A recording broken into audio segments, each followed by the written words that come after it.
Hello everyone, my name is Deep Pandey and you are watching T point academy. Guys, जैसे कि आप जानते हैं, अभी हम कौन सी पोएम कर रहे हैं? अभी हम कर रहे हैं नो मैन आर फॉरेन। कौन सी पोएम कर रहे हैं guys? No man are foreign. और ये जो पोएम है, नो मैन आर फॉरेन, ये किसने लिखी है? ये लिखी है जेम्स किरकप ने। किसने लिखी गाइस? जेम्स किरकप ने। तो गाइस, मैं आपको बता दूं, इस पोएम का जो पार्ट वन है वो डल चुका है, और उस पार्ट वन में मैंने दो स्टैंजा इस पोएम के एक्सप्लेन कर चुका हूं। और जो इस पोएम के जो 3 स्टैंजा रह गए हैं, वो मैं एक्सप्लेन करूँगा इस वाले पार्ट में, मतलब पार्ट नंबर 2। ठीक है? सो चलिए गाइस, अब देरी नहीं करते हैं और स्टार्ट करते हैं जहाँ पे हमने छोड़ा था। अब हम स्टार्ट करेंगे स्टैंजा नंबर 3 से, क्योंकि जो 2 स्टैंजा है वो मैं एक्सप्लेन कर चुका हूँ पार्ट 1 में। अब हम स्टार्ट करने वाले हैं स्टैंजा नंबर 3 से, और इस वाले पार्ट में हम इस पूरी पोएम को कंप्लीट कर देंगे। ठीक है गाइस, चलिए अब स्टार्ट करते हैं स्टैंजा नंबर 3 से। चलिए गाइस, अब स्टैंजा थर्ड देखते हैं। सबसे पहले मैं रीड करूंगा, उसके बाद आपको समझाऊंगा। ठीक है? Remember they have eyes like ours that wake और sleep and strength that can be worn by love in every land is a common life that all can recognise and understand. ठीक है? अब मैं आपको समझाता हूँ। तो जो पहली लाइन है, remember they have eyes like ours that wake और स्लीप, तो जो पोइट है वो रीडर से बोल रहा है कि एक चीज हमेशा अपने दिमाग में रखना, एक चीज हमेशा अपने दिमाग में रखना, कि जितने भी लोग हैं अलग कंट्रीज के, जितने भी लोग हैं अलग कंट्रीज के, डिफरेंट कंट्रीज के, जिनको तुम अपना दुश्मन मानते हो, भगवान ने उनको भी सेम तुम्हारी तरह ही बनाया है।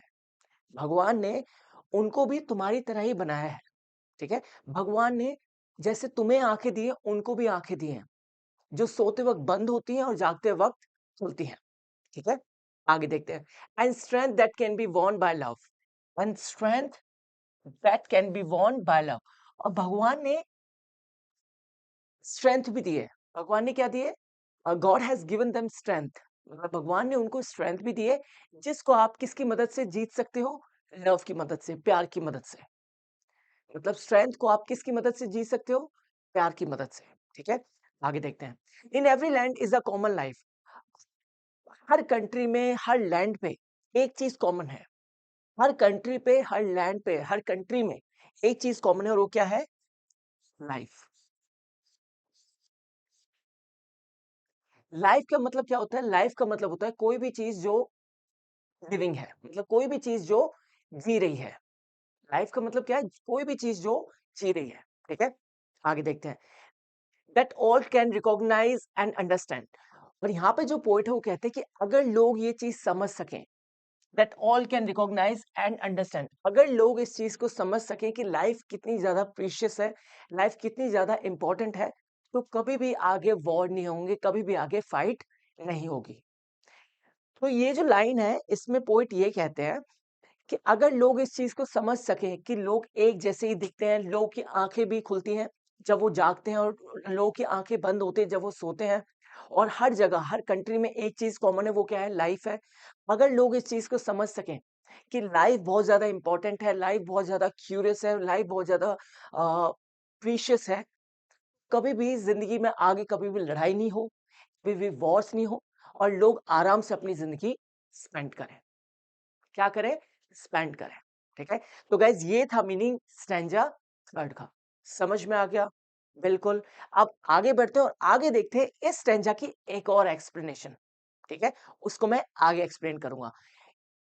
ये मैं 2 बार एक्सप्लेन इसलिए कर रहा हूँ, जिससे आपको बहुत सारा मटेरियल आपको मिल जाए, और आप इजीली अपने पेपर में बहुत ही अच्छी तरीके से क्वेश्चन को अटेम्प्ट कर सको। ठीक है? चलिए गाइज, अब आगे बढ़ते हैं और इसकी एक और एक्सप्लेनेशन देखते हैं। चलिए गाइस, अब हम देखते हैं थर्ड स्टैंजा की दूसरी एक्सप्लेनेशन। ठीक है? The poet asks the reader to remember something. He says that we should keep in mind that the people of another country, whom we think to be our enemies, have been destroyed by God with similar appearance like us. God has given them eyes like us, which open when awake and close when we are asleep. Similarly, He has given them strength which we can win through love. Then He says that in every country, in every land, there is one common thing, that is life. Life means all the things that are living. And if we can recognize them, and if we can understand their feelings and realize that they are like us, then there will be no fights or war between us. समझ में आ गया? अब मैं आपको इसको समझाता हूँ। चलिए, चलिए गाइस अब समझते हैं। The poet asks the reader to remember something. अब जो पोएट है वो रीडर से बोलता है कुछ याद रखने के लिए। जो पोएट है वो रीडर से बोलता है कुछ याद रखने के लिए। अब हम देखेंगे कि वो क्या है। He says that we should keep in mind that the people of another country. जो पोएट है वो कहता है कि हमें ये चीज अपने दिमाग में रखनी है। हमें ये चीज अपने दिमाग में रखनी है कि जो लोग हैं दूसरे कंट्री के, जिनको हम क्या बोलते हैं, फॉरेनर्स बोलते हैं। यहाँ पे जो पॉइंट कहता है कि हमें ये चीज अपने दिमाग में रखनी है कि जो लोग हैं दूसरी कंट्री के, जिनको whom we think to be our enemies, जिनको हम अपना क्या मानते हैं, दुश्मन मानते हैं, जिनको हम क्या मानते हैं, दुश्मन मानते हैं, have been destroyed by God with similar appearance like us।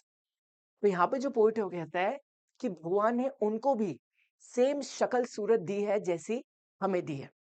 तो जो पॉइंट है वो कहता है कि हमें ये चीज अपने दिमाग में रखनी है कि जो लोग हैं दूसरी कंट्री के, जिनको हम अपने दुश्मन मानते हैं, भगवान ने उनको सेम शक्ल सूरत दी है जैसी हमें दी है। God has given them eyes like us.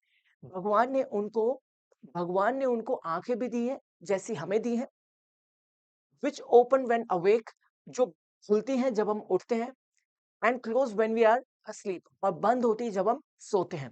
Similarly same he has given them strength. तो भगवान ने सेम उसी तरीके से हमें भी स्ट्रेंथ दी है और उन्हें भी स्ट्रेंथ दी है। Which we can win through love, जिससे हम जिससे हम क्या कर सकते हैं, जिससे हम लव को जीत सकते हैं। Then he says that in every country, फिर वो आगे कहते हैं कि हर एक कंट्री में, इन एवरी लैंड, हर एक लैंड में, there is one thing common, there is one common thing, एक चीज कॉमन है, दैट इज लाइफ। वो क्या है, जिंदगी, जीवन। Life means all the things that are living. Life का मतलब क्या है, जीवन का मतलब क्या है, जीवन का मतलब है वो सारी चीजें जो जीवित हैं, ठीक है।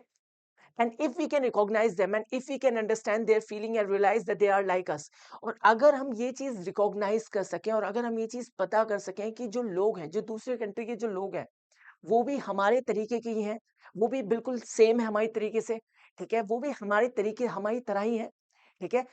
उससे क्या हो जाएगा, then there will be no fights और वॉर्स बिटवीन अस। तो इससे क्या होगा, कोई भी फाइट्स नहीं होगी, कोई भी वॉर्स नहीं होंगे किसी भी दो कंट्रीज के बीच में।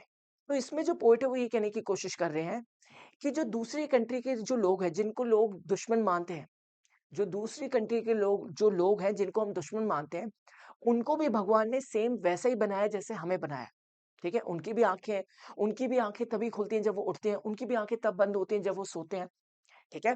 तो यहाँ पे जो पॉइंट है वो कहते हैं कि हर एक कंट्री में, हर एक लैंड पे एक चीज कॉमन है, वो है जिंदगी। और जिंदगी का मतलब क्या है, वो हर चीजें जो जीवित है, ठीक है। तो यहाँ पे जो पॉइंट है वो कहते हैं कि अगर आप दूसरे लोगों की फीलिंग समझ पाए, दूसरे लोगों को रिकॉग्नाइज कर पाए, दूसरे कंट्री के लोगों को, तो इससे क्या होगा, उनकी फीलिंग को समझ पाए, उनके दिल को समझ पाए। तो इससे क्या होगा, आगे जाके कभी भी लड़ाई नहीं होगी, आगे जाके कभी भी फाइट्स नहीं होंगे, कभी भी वॉर्स नहीं होंगे, और सब चीजें आराम से चलेंगे और लोग आराम से रह पाएंगे। तो गाइस ये था मीनिंग स्टैंजा नंबर 3 का, ठीक है। आई होप आपको समझ में आ गया होगा। अब हम बढ़ते हैं स्टैंजा नंबर 4 पर। चलिए गाइस अब फोर्थ स्टैंजा देखते हैं। सबसे पहले मैं रीड करूंगा, उसके बाद आपको समझाऊंगा। चलिए, let us remember whenever we are told to hate our brothers, it is ourselves that we shall dispossess, betray, condemn. Remember, we who take arms against each other. अब मैं आपको समझाता हूँ। जो पोइट है वो कहता है कि हमेशा एक चीज ध्यान में रखना कि जो भी इंसान आपको बोल रहा है कि दूसरे कंट्री के जो लोग हैं वो आपके दुश्मन हैं, आपको उनको दुश्मन मानना है, और जब आप उनको अपना दुश्मन मानना शुरू कर देते हो, तो आप क्या कर रहे हो? आप अपने आप को ही वंचित कर रहे हो, आप अपने आप को ही अलग कर रहे हो, आप अपने आप को ही चीट कर रहे हो, और आप को ही क्रिटिसाइज़ कर रहे हो। ऐसा क्यों हो रहा है कि मैं अपने आप को चीट कर रहा हूँ? क्यों? क्योंकि जो वो लोग हैं, जो दूसरे कंट्री के जो लोग हैं, वो भी क्या है, आपके एक भाई की तरह ही हैं। एक भाई की तरह है। जो भी लोग जो इस संसार पे हैं, वो सब क्या है, आपके भाई की तरह है। अगर आप उनसे हेट कर रहे हो, अगर आप उनको दुश्मन मान रहे हो, तो आप क्या कर रहे हो? आप क्या कर रहे हो? आप अपने भाई से ही लड़ाई कर रहे हो। क्यों? क्योंकि वो क्या है, आपके भाई की तरह ही हैं, ठीक है? तो यहाँ पे जो पोइटो कहता है कि आपको ऐसी नेगेटिविटी से दूर रहना है, आपको आपको किसी को भी अपना एनिमी नहीं मानना है, ठीक है?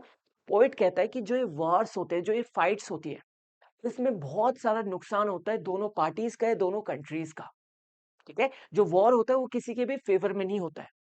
जब लड़ाई होती है, जब वॉर्स होते हैं तो वो किसी के भी फ़ेवर में नहीं होता। क्यों? क्योंकि दोनों पार्टीज़ का नुकसान होता है, क्योंकि दोनों पार्टीज़ के लोग मरते हैं, दोनों कंट्रीज़ के लोग मरते हैं। बहुत सारा ब्लड शेड होता है, फायर होता है, ठीक है? वो वेपन से लड़ाई होती है, बॉम्ब गिरते हैं।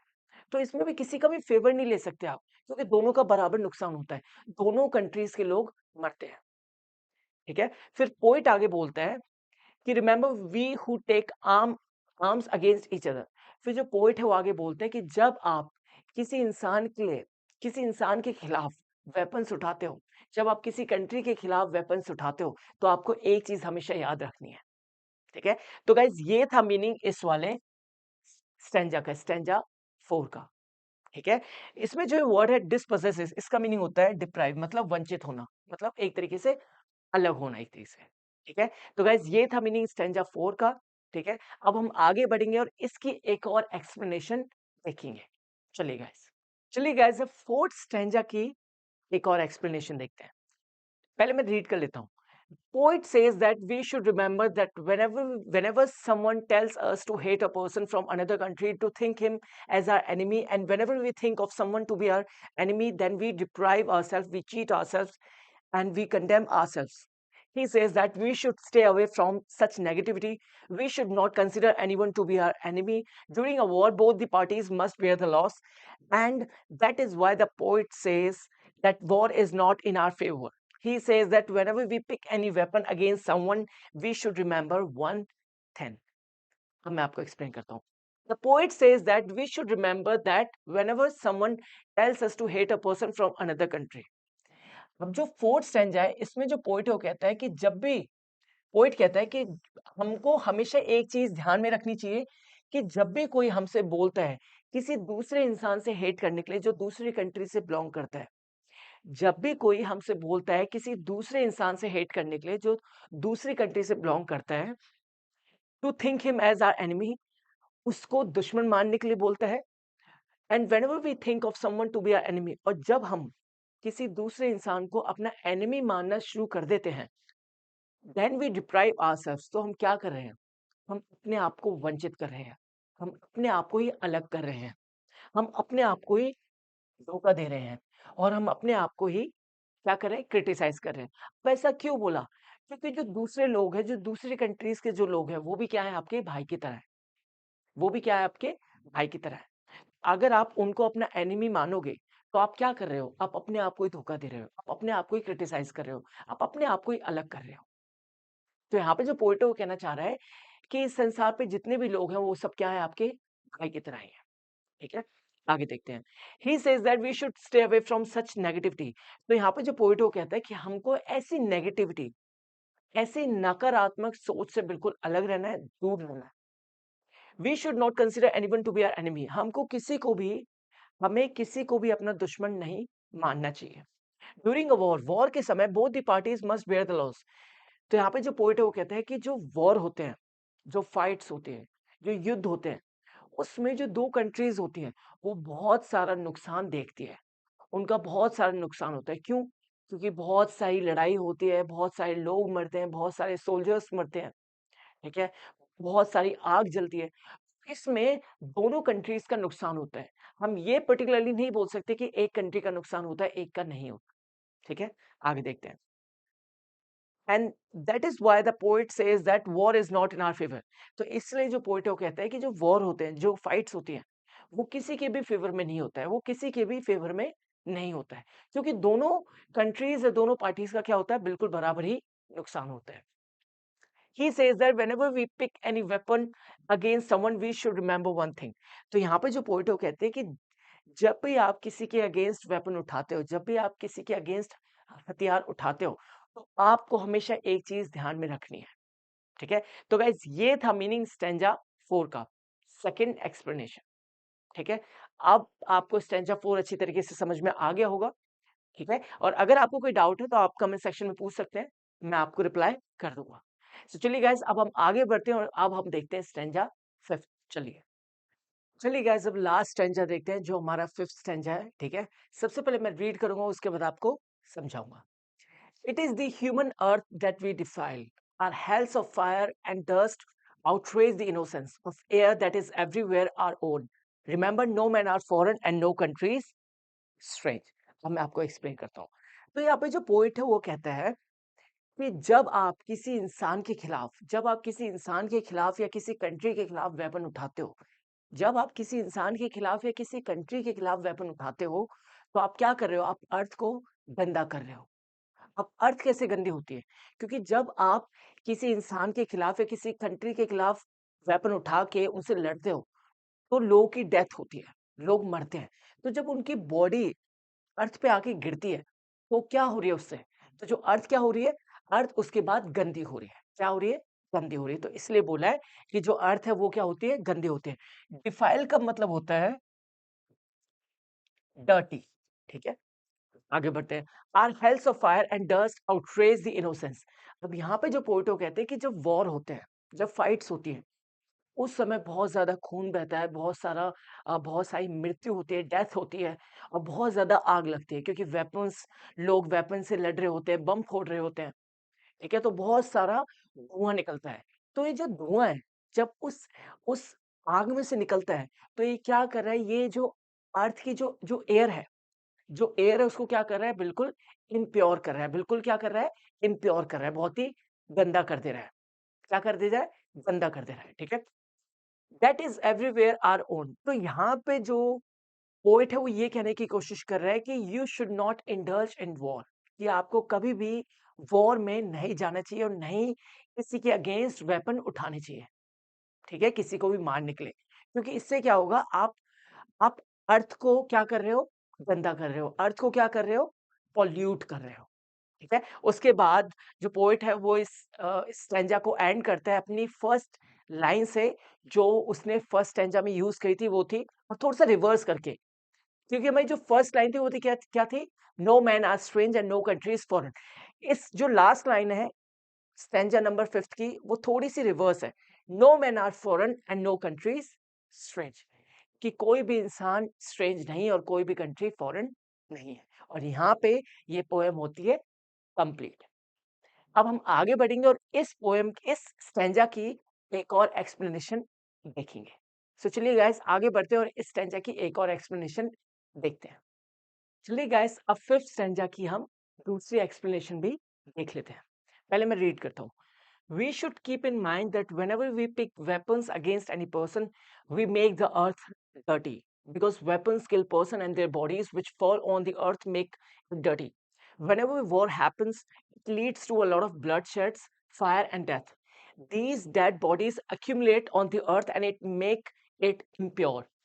We fire a war which erupts, the smoke which comes out, the dust which fills the air. It is so dirty that it pollutes and outrages the purity of the air.